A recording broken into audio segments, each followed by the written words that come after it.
The counts are just fine. Let me tell you what I understand. And one is the number of registered voters that was eligible to vote in this election. The reports that initially went out and perhaps are still being reflected on the web show over 500,000 registered voters here. I think it's like 570,000, and that's just not accurate. We have actually about 492,000, 491,000. So we're going to change those numbers. Now what that's going to mean, of course, is that the percentage is going to change on turnout. Right now, I think it's like 26 or something like that. Once we get the actual number of eligible voters right, it's going to probably be in the 30s right now and maybe jump into the mid-30s once we get all the ballots counted.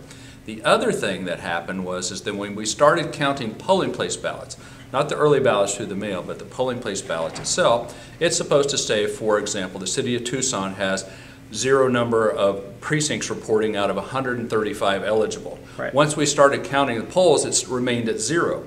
When we went into the software and it says, please make that begin to accrue with the numbers of polls, it went to immediately to 100%. So we could either do 0 or we could do 135 out of 135, and we didn't want to do that either. So those are the two things that I'm aware of that was the biggest problems, is what people might have seen on the web last night.